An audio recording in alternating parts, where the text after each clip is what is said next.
কৃপান পদ্মের ওপর অত্যাচার করার জন্য গীতা বড়বাবুকে দিয়ে কৃপানকে অ্যারেস্ট করালো। গিনি যখন গণেশ গাঙ্গুলিকে অগ্নিজিৎবাবুর বিরুদ্ধে উল্টোপাল্টা কথা বলতে থাকে এবং তার বিরুদ্ধে কেস লড়তে বলে এবং অগ্নিজিৎবাবু যে তার সাথে কী কী করেছে আগে সেসব মনে করাতে থাকে এবং সেই হিসাবে এবং গণেশ গাঙ্গুলিও তার সাথে টাকা পয়সারও লোভ দেখায় এবং টাকা পয়সার লোভ দেখিয়ে নতুন অফিস দিয়ে বিভিন্ন রকমভাবে গিনি গণেশ গাঙ্গুলিকে গীতার বিরুদ্ধে ও অগ্নিজিৎবাবুর বিরুদ্ধে কেস লড়ার জন্য রাজি করে ফেলে এবং তাকে দিয়ে একটি পেপারে সই করিয়ে নেয় যাতে সে পরে এই রাস্তা থেকে ঘুরে না যেতে পারে এবং কোর্টে গীতার বিরুদ্ধে কেস লড়তে থাকে।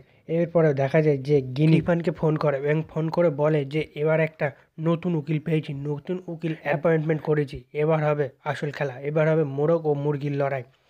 এবার গীতার বিরুদ্ধে কোর্টে হাজির হবে গণেশ গাঙ্গুলি, স্বয়ং গীতার বাবা। তখন কৃপান ফোন রেখে বলতে থাকে নিজের মনে মনে যে এবার কেসের পুরো মোড়টাই ঘুরে যাবে এবং তখন দেখা যায় যে সেখানে পদ্ম চলে আসে কৃপানের সামনে ভুলভাল ইংরেজি পড়তে থাকে এবং তখন কৃপান রেগে গিয়ে পদ্মর উপর অত্যাচার করে এবং তখন দেখা যায় যে সেখানে মেঘ চলে আসে এবং মেঘ চলে এসে যখন কৃপানকে বলে তখন কৃপান মেঘকে বলে তুমি এখানে কী করছো? তখন মেঘ বলে যে আমি এখানে শুধু একা আসিনি, এখানে এসেছে স্বয়ং গীতা।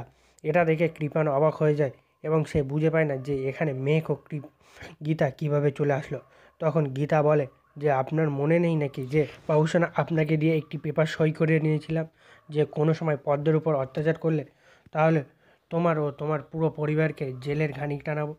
এবার চলো, তুমি নিজের রাস্তা নিজেই করে ফেলেছো, এবার তোমাকে আর কেউ আটকাতে পারবে না।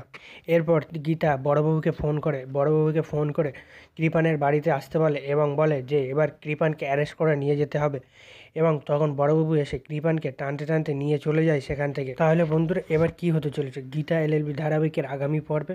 কৃপানকে কি গীতা জেলে দিয়ে পদ্মের ওপর অত্যাচার করার প্রতিশোধ দেবে নাকি সে আবারও কোনো প্ল্যানিং করবে নিজেকে বাঁচানোর জন্য?